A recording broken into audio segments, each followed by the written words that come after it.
the Luigi thing, just because Kim mentioned it. You told us last time you visited, that, look, it's a two-tiered system in Britain, too. I thought that was an interesting thing that you kind of sobered us up on, which is, hey, it's not exactly, sweetness, niceness, and rose petals with the British system either.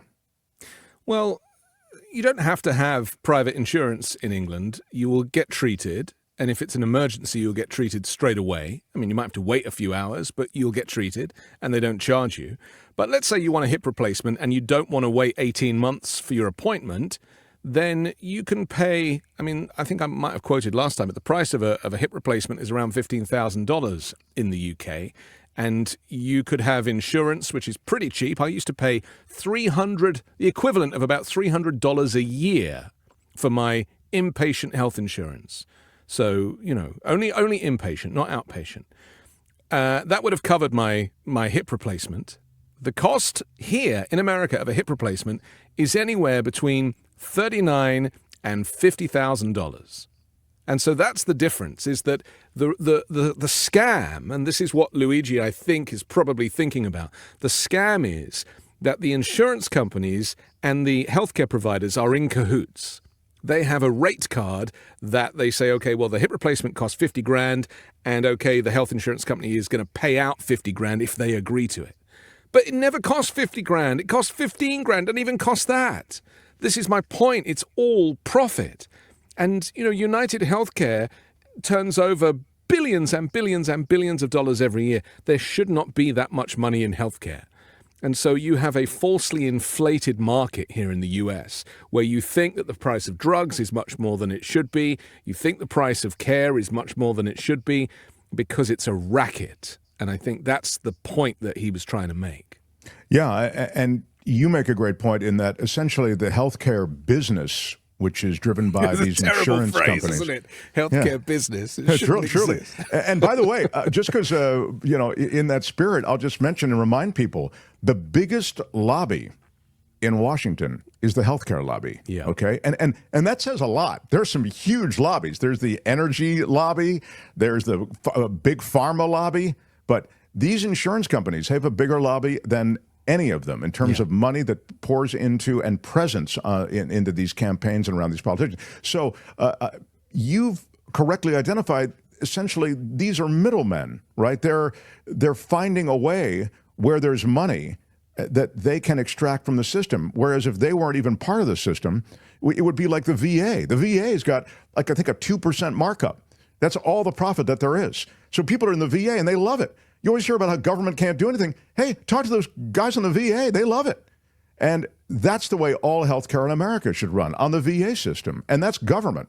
Well, middlemen is where the money is in this country. I've discovered that. When I first moved to the US and I got my private health insurance, I was recommended to a middleman who arranged it for me because I didn't know anything about it. Well, he only arranged it for the first year. I never spoke to him again. It renewed automatically with the health insurance company. I discovered that he is getting paid every year that I continue to have health insurance with that company, whether or not he's been involved in the negotiations or not. And it's not. And I was thinking, wow, he must have tens of thousands of customers that he has done one deal for. He gets his commission for that first deal, which probably is more, and then he'll get a kickback every single year that it automatically renews. And I was thinking, wow, because we don't really have stuff like that in the UK, not to that level. And then here's another thing. I don't know if you read the TurboTax story, which I think is very interesting from last week. That it turns out that now the Republicans are being lobbied by these private tax companies to stop this free, self-pay service where you can just pay the IRS directly, work your tax out using IRS software. They trialed it. It's worked really well. They're going to roll it out nationally. But they're now not, probably, under the Donald Trump regime because all of these middlemen, like Intuit, who own TurboTax, they have been lobbying Donald Trump to say, we can't make a profit if the IRS is offering it for free. Why should anyone be making a profit on you paying your tax? It's nuts. It's free in every other civilized country. There are no companies that offer, we'll do your taxes online and, it just doesn't exist. It's because it's immoral.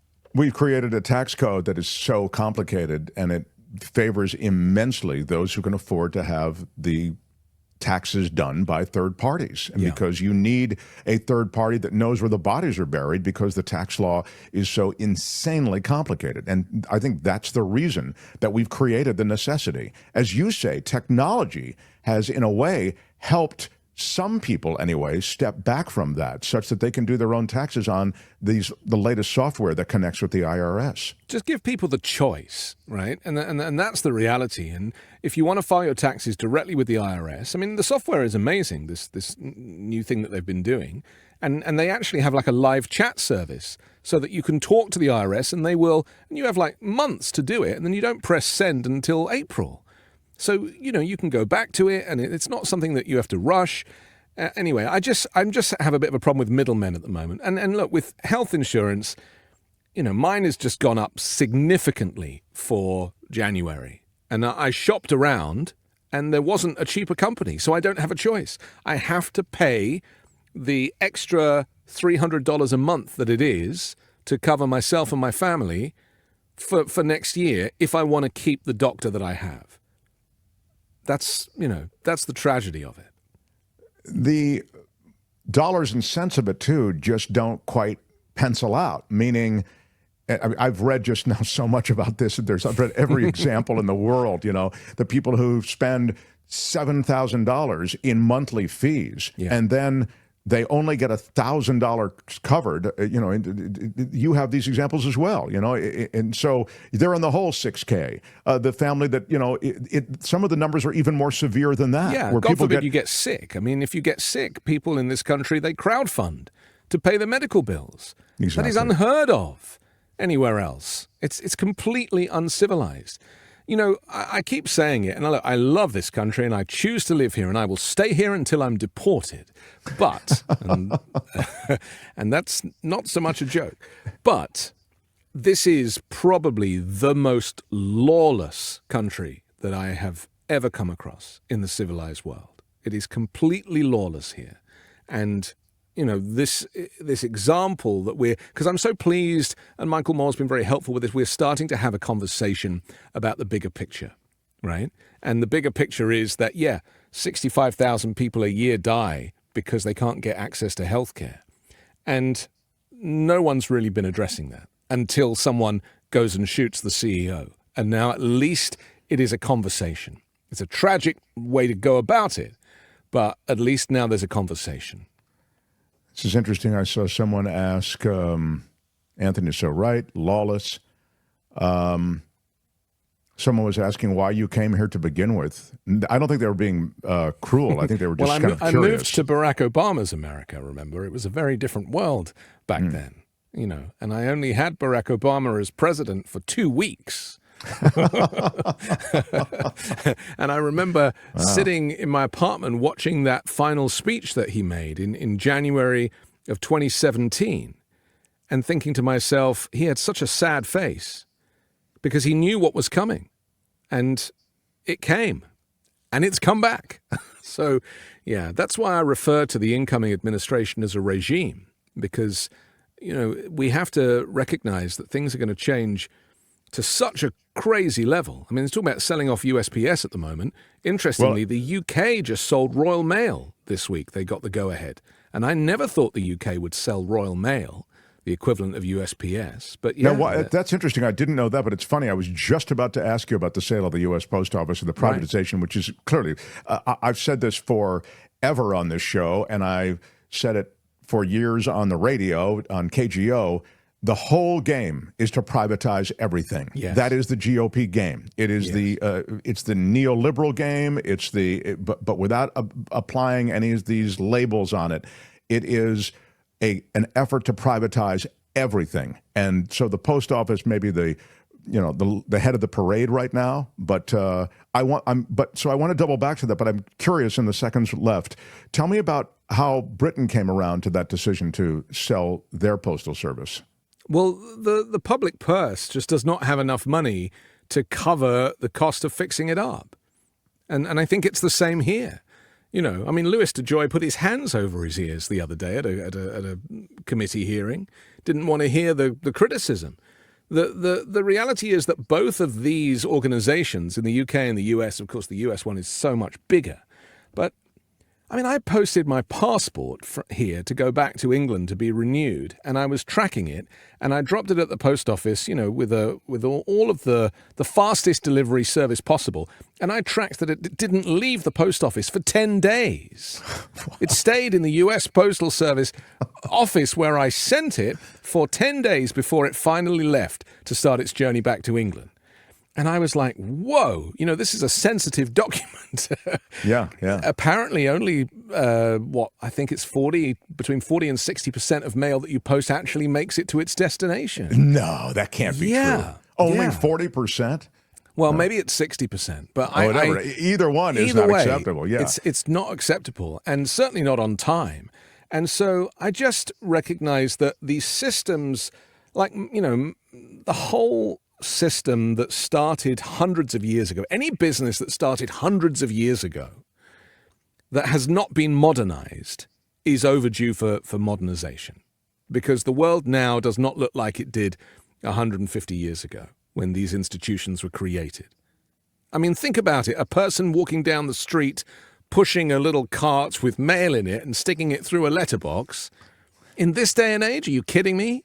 What is all that? Doesn't make any sense. Well, the reason it's also become less relevant on some level is because of email and the other ways in which we communicate. I mean, so there's the stuff coming through the mail is of less importance in general anyway, right? It's mostly junk mail. Well, I think things like DocuSign changed everything, right? Mm-hmm. Where you can sign a document, a legal document from home, just using your on-screen signature. These things move the goalposts. And so it means that other industries have to modernize to kind of keep up with that stuff.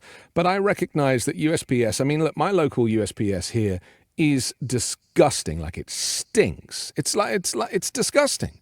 The whole place, the ceiling tiles are falling. So it's not just the soft product, it's the hard product as well that needs modernizing. So I'm all for modernization, but I don't know necessarily that they should go into private hands. Saying that, look how good Amazon is at delivering and how efficient they are using robots and software. They, by the way, Amazon uses sort of they're on the spine of the U.S. Postal Service, as you know, with Sunday deliveries, et cetera. So there's kind of like a dance that the two do. Put that back up there again, would you? Again, please, or was it Tony or Kim? The Royal Mail was sold to that guy who is, I guess, a Czech businessman. He is. And if they were to sell... Privatizing the U.S. Postal Service, and by the way, this is something Donald Trump has talked about just in the last week. Yeah. Okay, so this is not some, no, there he is, the guy who bought the British mail system. I don't know what the plans are for that, but that'll be interesting to watch, because he's discussed the possibility Trump has of overhauling the agency, and he's discussed it with his nominee for Commerce Secretary, as well as other transition officials. He's probably going to fire Louis DeJoy. That's the irony of this story. It really is crazy. He's probably going to fire his own guy because he's not up to it. But, all of this, including the healthcare, begs a question, and that is that we know that healthcare needs overhauling. We know the USPS needs overhauling. We just don't want Donald Trump to be the one to do it. And I think because we don't trust him, and because we know that he will be creaming off the top, and we know that, it's like it should have been done by successive Democratic governments. And so now we've got this kind of criminal enterprise in office. They're the ones that are going to turn these institutions into businesses. Yeah, they're not going to reform them. They're going to loot them. That is what's going to happen. Right. And so that's why this is particularly disturbing. The plan to reform the post office, or the plan to reform some of these other institutions, those plans I'd love to see and really endorse, even if it was Trump in office who's making it happen. But that's not what he's put in place. He's put in place opportunists who are looking for ways that they can loot the U.S. Treasury. And there are a lot of ways to do it. It's so hard because, you apply the same thing to the deep state, as he calls it, which is just the federal government that he doesn't like, is that it does need overhauling. It is too bloated. It is too complex. But he should not be the one to have to do it. And so, this is why I think that he won the vote, is because he was offering to overhaul these things and fix these things that we all know need fixing, and lying about it, of course, but it's just the wrong team doing the repairs. Yeah, I think that's a great way to put it. And it's so funny that you mentioned Louis DeJoy, because, of course, many of us thought this guy is bad news. Get rid of him. He's Trump's guy. He was destroying all of those sorting machines. And and it seemed as though he was deliberately kind of kneecapping the Postal Service and their ability to get the mail out on time so that it could be in such a crisis that there could be an overhaul. It seemed like there was like a 3D chess thing going on. And now, as you say, he may lose that gig because Trump may get rid of him. But Biden never got rid of him. Biden couldn't get rid of him. You can't fire him just as a... No, because it's a committee thing, and the committee are mainly Republicans. But they're going to do it if Trump asks them to, because they all fall in line. That's right. And again, that gives Trump an edge over Biden, because he's like, well, Biden never did this, and here I am, and I'm doing it. They'll spin everything. So we are going to be entering this kind of very different way of governance. And I am pretty scared, I'll be honest, because it's going to be, a lot of stuff is going to happen very quickly. And that in itself is pretty terrifying. A lot of people are going to lose their jobs. Well, they came in poised to make radical changes to this government. That's what you talked about when you showcased Project 2025 on your show. Yeah. And they're ready. This was not... They're all in. I mean, he still claims he doesn't know what it is, and yet he's employed everybody who was behind it. And then he goes, I saw in the Meet the Press interview, he says, I don't know what it is. I don't know what it is. And then he goes, well, it's 900 pages. and then he says, well, there is some very good stuff in it. I mean, there's some not very good stuff in it, but there's some very good stuff in it. And then she didn't go, well, you just told me that you didn't know what it was. And now you're telling me that there is some good stuff in it and some not so good stuff in it. They're like these kind of contradictions in the moment. Right. And I was like, wow, we also need a shake-up of the media and of journalism. I mean, a lot needs to change. There's not really much in the way of journalism left to push back on this. That's why it comes down to independent media. And I would say this is the last thing, but I'm hoping YouTube, which has allowed us to live here, and then we then provide this as an audio podcast across all audio podcast platforms for the most part. I hope they continue to at least allow us to allow opinions to platform that don't conform with the existing administration, because it looks as though, based on the ABC capitulation this week and the way that Comcast spun off MSNBC and NBC News, they want nothing to do with it now. Mr. President, if you want to go after them, we're not them anymore. Well, look at the George Stephanopoulos story with paying $15 million and apologizing to Donald Trump. I mean, this is horrific. I mean, that really is the start of the fall of the mainstream and corporate media to the broligarchy. And so yes, the independent media, yourself included, this is a fight. And I feel like we are up for it. We're kind of up for the challenge. I'm not going anywhere, and I know you're not either. Yeah. And so this is the moment. Well, I love these talks, and I'm sorry I had you wait a couple minutes today. Let's continue this conversation, because I think that's what it's all about. And I will remind people of the 5-Minute News. You can find it on this platform, and wherever you're listening, you can find it there as well. Anthony Davis, great stuff too across the Midas Network. And tell us, is there anything else you want to show? This is your moment, please. I want to help get the word out. You're very sweet. Well, I have a new Substack. In fact, I wrote a Substack last night about the origin of these drones in New Jersey. Oh. And by nature of the news today that a couple of people have been arrested, it seems that I was correct. Little pranksters, just regular people. Well, they got those two today, but does that explain all of them, or explains a lot of them? They're just people with drones, and then all the photographs are just airplanes. There's like 3 airports in that area. I mean, it's like, what's the big deal? But some Americans have this excitement. That's why the X-Files was such a big show here. They love UFOs. You love, Area 51. Like, you love all this stuff. So you project the idea that it's something when it's nothing. In England, we'd be like, pesky kids. Anthony Davis, everybody. Bye, Anthony Davis. See you next time. Hi, it's Mark, and I thought that was great. Hit the notification bell. You'll know whenever there's a new video being dropped, and please subscribe to our channel to help us save the universe.